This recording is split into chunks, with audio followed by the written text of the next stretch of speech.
Assalamualaikum warahmatullahi wabarakatuh. Hari ini kita belajar tentang tema 1, subtema 4, pembelajaran 2, hidup rukun di masyarakat. Ya, Assalamualaikum kelas 2B ya. Sudah siap belajar ya di kelas online bersama Bu Nova. Jangan lupa berdoa dahulu sebelum memulai pelajaran. Di sini Bu Nova memberikan ice breaking, tepuk PPK, salam PPK, dan biaya kelompok. Kamu bisa lihat di YouTube bagaimana prakteknya ya.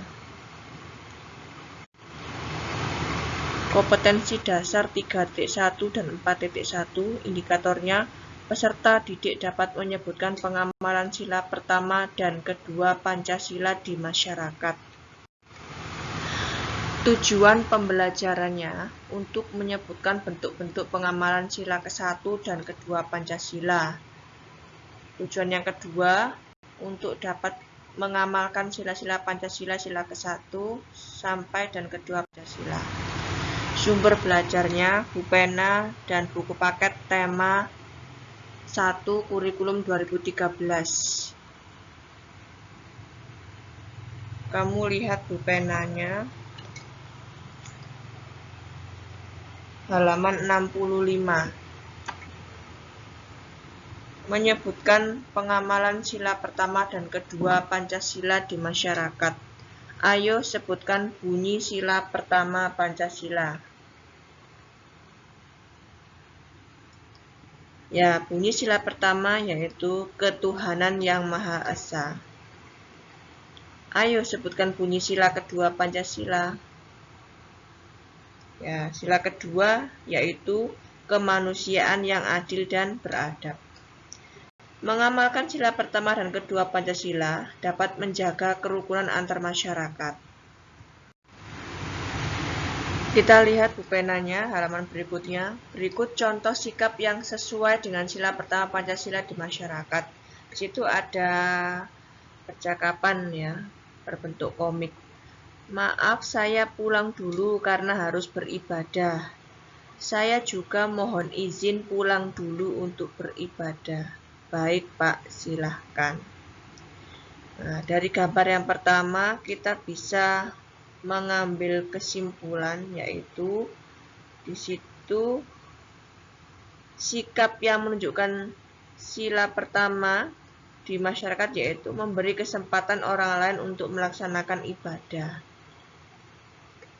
Gambar yang kedua, sebelum rapat dimulai, mari berdoa menurut agama dan kepercayaan masing-masing. Nah, di sini yang bisa kita petik dari gambar yang kedua yaitu melaksanakan ibadah sesuai agama masing-masing. Yang bawahnya, berikut contoh pengamalan sila kedua Pancasila di masyarakat. Ini sila yang kedua. Ada percakapan itu. Terima kasih atas sumbangannya. Nah, berarti bentuk sikapnya adalah membantu orang lain yang tertimpa bencana. Gambar yang kedua, ini ada makanan untuk Bapak. Terima kasih, Nak. Nah, berarti sikapnya yang kedua di masyarakat yaitu bersikap murah hati kepada semua orang. Gambar yang terakhir yang ketiga, mari aku bantu berdiri dan antar kamu pulang. Terima kasih, Jonas. Nah, di situ ada gambar dua anak yang naik sepeda, yang satunya jatuh. Maka kita tolong. Berarti kita sudah mengamalkan sila kedua Pancasila di masyarakat. Kesimpulannya, ya, dari pengamalan sila ke-1 yaitu yang pertama, memberi kesempatan orang lain untuk melaksanakan ibadah. Jika ada temanmu yang beragama lain, misalnya pada hari Minggu harus beribadah ke gereja, berarti kamu memberi kesempatan ya. Tidak boleh kita memaksa untuk bermain bersama. Sama halnya dengan temanmu yang beragama lain, juga memberi kesempatan kamu untuk melaksanakan sholat Jumat misalnya atau sholat yang lain. Yang kedua, melaksanakan ibadah sesuai agama masing-masing, berarti dengan caranya sendiri-sendiri. Kesimpulan pengamalan sila kedua, yang pertama membantu orang lain yang tertimpa bencana. Yang kedua, bersikap murah hati kepada semua orang. Dan yang ketiga, mau menolong sesama. Lanjut, masih Bu Pena. Menentukan sikap yang sesuai pengamalan sila pertama dan kedua Pancasila. Kerjakan soal-soal berikut. Ayo kita kerjakan sama-sama ya, siapkan pensilnya. Berilah tanda centang pada sikap yang sesuai pengamalan sila pertama Pancasila di lingkungan masyarakat. Yang mana? Yang pertama kita lihat Pak Arief mempersilahkan Pak Anton untuk beribadah. Ya, ini ya. Yang bawahnya, Jonas tidak mengobrol saat Dedi sedang beribadah. Ya, ini. Kemudian Seno jujur mengakui kesalahannya karena lupa mengerjakan PR. Yang keempat, Fitri berteman baik dengan Maria walaupun berbeda agama. Ya, coba kamu kerjakan sendiri. Berikutnya yang nomor 2, berilah tanda centang pada sikap yang sesuai pengamalan sila kedua Pancasila di lingkungan masyarakat. Ada 4 pernyataan atau 4 kalimat. Yang pertama, Bu Mirna membantu tetangganya yang terkena musibah. Apakah sesuai dengan sila kedua? Kamu centang. Kalau sesuai, kalau tidak ya tidak. Yang kedua, Pak RT bersama warganya menggalang dana untuk membantu korban banjir. Kalau sesuai kamu centang, jika tidak ya tidak. Yang pernyataan ketiga, Pak Budi membela Pak Amir karena Pak Amir bukan pelaku pencurian. Yang keempat, Bu Siti berteman baik dengan Bu Sri tetangganya walau mereka berbeda suku. Lanjut, yang ini dari buku tema 1 kurikulum 2013 ya. Amatilah gambar berikut dengan cermat. Ceritakan perbedaan kedua gambar di atas kepada teman di sampingmu dengan percaya diri. Gambar manakah yang menunjukkan sikap rukun di masyarakat? Yang mana? Ya, jelas yang bawah, yang kedua. Mengapa dikatakan bahwa gambar yang kedua itu menunjukkan sikap rukun? Di situ mereka atau warganya saling kerja bakti membersihkan selokan. Kalau gambar yang pertama dibiarkan kotor.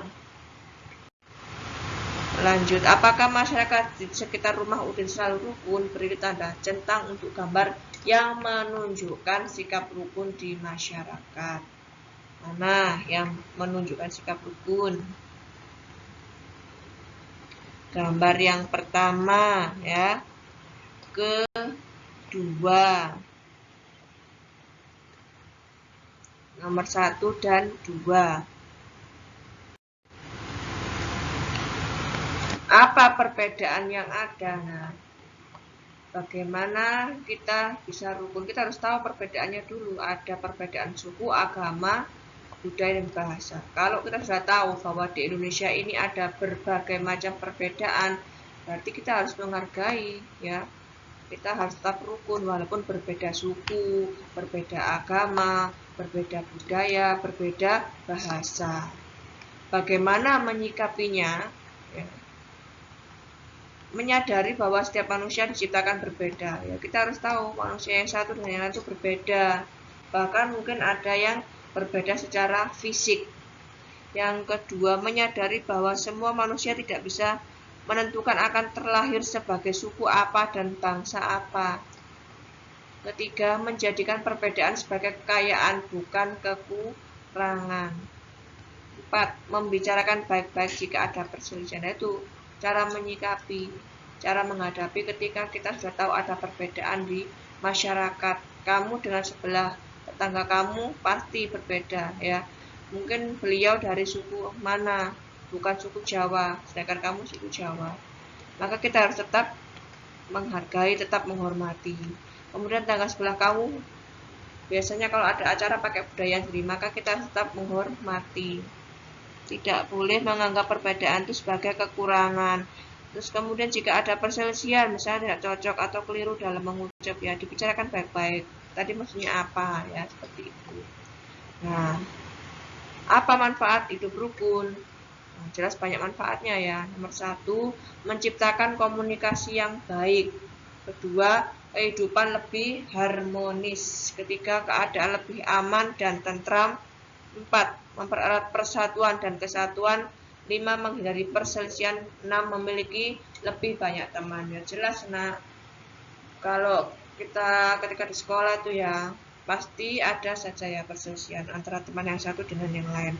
Tapi kalau kita tetap menjaga, tetap mempererat persatuan dan kesatuan, kita punya banyak teman ya, baik dari kelas 2A, 2B, mungkin dari kakak tingkatnya dari kelas 3 ataupun adik tingkatnya kelas 1 dan seterusnya.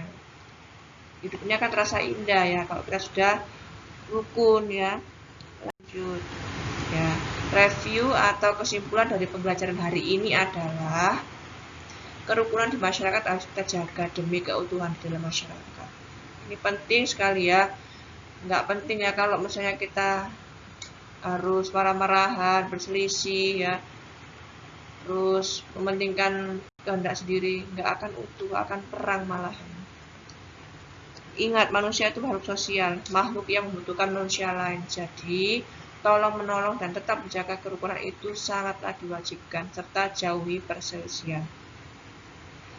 Kesimpulan yang terakhir, saling memaafkan adalah kunci tetap terjaga kerukunan, karena tiada manusia yang sempurna di dunia ini. Semua pasti memiliki kekurangan dan kesalahan. Namun dari kekurangan kita akan memahami betapa pentingnya menciptakan dan menjaga kerukunan. Segala bentuk kesalahan yang telah dimaafkan sebaiknya diperbaiki untuk tidak diulangi. Kalau sudah tahu, misalnya kita salah ke tetangga kita atau teman kita ya udah jangan diulangi lagi ya, yang membuat teman kita atau tetangga kita marah.